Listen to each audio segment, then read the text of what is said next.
नमस्कार मित्रों। मतलब श्वसन क्रिया एक बहुत ही महत्वपूर्ण जीवन की प्रक्रिया है। तो आज हम उसी पर चर्चा करेंगे कि श्वसन क्रिया के क्या क्या रोग हो सकते हैं और क्या उनकी आयुर्वेद चिकित्सा है।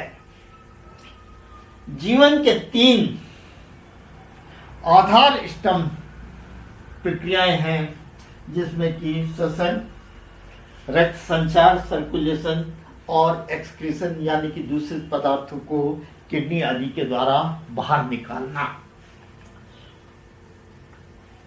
मैं डॉक्टर राम अरोड़ा, उज्जैन से एक आयुर्वेद चिकित्सक, आज सबसे पहले श्वसन क्रिया के बारे में चर्चा करेंगे। ये तीनों प्रक्रियाओं से हमारा जीवन चक्र चलता रहता है: श्वसन, रक्त संचार और एक्सक्रीशन यानी कि दूषित पदार्थों को निकालना। इनमें कहीं भी किसी भी प्रक्रिया में कहीं गड़बड़ी आ जाए तो जीवन खतरे में पड़ जाता है। श्वसन क्रिया के तंत्र को यानी कि ट्रैक्ट को, उसके अंगों को 2 भागों में विभाजित किया गया है, एक अपर और एक लोअर। तो सबसे पहले हम अपर रेस्पिरेटरी के बारे में बात करें, जिसमें कि नाक की कैविटी, फेरिंक्स और लैरिंक्स आता है। इनके रोग क्या क्या हो सकते हैं। सबसे पहले कॉमन कोल्ड, सामान्य सर्दी जुकाम। कई बार आपने भी अनुभव किया होगा इसका, जिसमें नाक का जाम हो जाना या छींके आना, नाक बहना, हल्का सर दर्द होना, थोड़ा बुखार होना आदि लक्षण हो सकते हैं। दूसरा साइनोसाइटिस, पुराने सर्दी जुकाम में ये साइनस होते हैं 4, उनमें सूजन आ जाए, उनका इन्फेक्शन हो जाए। और फेरिंजाइटिस, गले में लालपन, दर्द होना आदि। टॉन्सिल्स भी आपने देखे होंगे, इस तरह सूजन आ जाती है, उसमें वाइट पैचेज से बन जाते हैं। लोअर रेस्पिरेटरी ट्रैक्ट के इन्फेक्शन क्या क्या हो सकते हैं। ब्रोंकाइटिस, पुरानी खांसी जिसे बोला जाता है। ये हमारी श्वसन नलिकाएं होती हैं, ब्रोंकाई जिन्हें बोलते हैं, इनमें रुकावट आ जाना या सूजन आ जाने के कारण रोगी को सांस लेने में दिक्कत होती है, उसको खांसी चलती रहती है। इस तरह से रुकावट आ जाती है नली में। जैसे ये क्लियर है, ये यहाँ आप देख रहे हैं नली सिकुड़ गई है। ब्रोंकाइटिस में ये श्वास की जो ब्रोंक्यूल्स हैं, बिल्कुल मार्जिन उनकी क्लियर दिखाई देती है एक्सरे में। निमोनिया, जहाँ ऑक्सीजन कार्बन डाइऑक्साइड का एक्सचेंज होता है, सेक्स होते हैं, उनमें ये एक तरह की एयर इकट्ठी हो जाना, उनका डैमेज हो जाना, इस तरह से एक्सरे में दिखाई देगा। अब क्रोनिक कंप्लेंट्स क्या है, जो पुरानी बीमारियां पड़ी रहती हैं सांस से संबंधित, उसके लिए एस्मा, यहाँ की जिस श्वास रोग कहा जाता है, ये हमारी श्वास नलिकाएं जो जाती हैं वो क्लियर हैं, लेकिन यहाँ आप देख रहे हैं ये संकुचित हो गया है इसका process.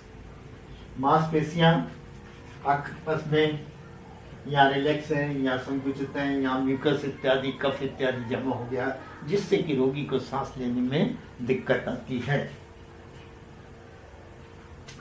Chronic pulmonary obstructive disease, जो एरिया जहाँ पर ऑक्सीजन और कार्बन डाइऑक्साइड का एक्सचेंज होता है, एल्वियोलाई, वहाँ की ये एल्वियोलाई का डैमेज हो जाने के कारण रोगी को सांस लेने में दिक्कत आती है, इसको खांसी होती है। अब सवाल है कि किस तरह से हम श्वसन क्रिया को स्वस्थ रखें, बीमारियों से बचें। इसके लिए सबसे पहले तो नियमित रूप से अपनी क्षमता के अनुसार योग, प्राणायाम, एक्सरसाइज इत्यादि करते रहें। दूसरा, ब्रीदिंग एक्सरसाइज यानी कि सांस की प्रक्रियाएं अत्यंत उपयोगी हैं। सांस को लंबा खींचें, धीरे धीरे छोड़ें। सांस लेते समय पेट बाहर जाना चाहिए और सांस को छोड़ते समय अंदर। अल्कोहल, शराब का सेवन बिल्कुल बंद कर दें। स्मोकिंग, धूम्रपान बिल्कुल बंद कर दें। और आयुर्वेद की बहुत सी दवाइयाँ हैं जो कि सांस के रोगों में भी अत्यंत उपयोगी हैं और सांस के रोगों से बचाव में भी अत्यंत उपयोगी हैं। जैसे कि वसाखा, अड़ुसा, जिनके पत्तियों का काढ़ा पिया जाता है, पाउडर भी खाया जाता है। विड़ंग, गुग्गुल सूजन को दूर करता है। गिलोय शारीरिक प्रतिरोधक क्षमता को बढ़ाता है। मुलेठी गले की खारिश को कम करके कफ को आसानी से निकाल देता है। हरिद्रा एंटीबैक्टीरियल भी है, सूजन को भी दूर करता है, एंटीऑक्सीडेंट भी है। तुलसी, आप सब उसका उपयोग जानते ही हैं। दालचीनी भी श्वसन रोगों में अत्यंत उपयोगी है। तेजपत्ता जो कि सब्जियों में डाला जाता है, ये भी सांस की प्रक्रियाओं के लिए, फेफड़ों को बल देने के लिए उपयोगी है। इलायची और त्रिकटु चूर्ण जो कि सौंठ, पीपल और काली मिर्च से मिलकर बना हुआ है, ये मोटापा, सर्दी जुकाम, भूख न लगना आदि में अत्यंत उपयोगी है।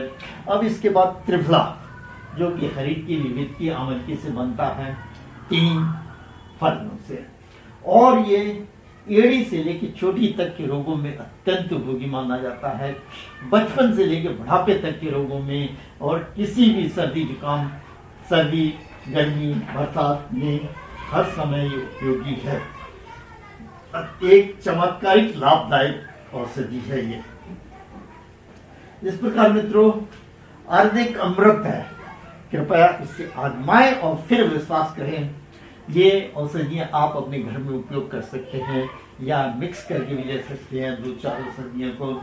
और कुछ दवाइयाँ बनी बनाई बाजार में आती हैं जिन्हें कि आप अपने चिकित्सक से परामर्श के द्वारा ले सकते हैं। मित्रों, आयुर्वेदिक अमृत है, इसे आजमाएं और फिर विश्वास करें। और हमारी हार्दिक शुभकामनाएं, आप हमेशा सुखी रहें, स्वस्थ रहें, प्रसन्न रहें। बहुत बहुत धन्यवाद मित्रों, नमस्कार।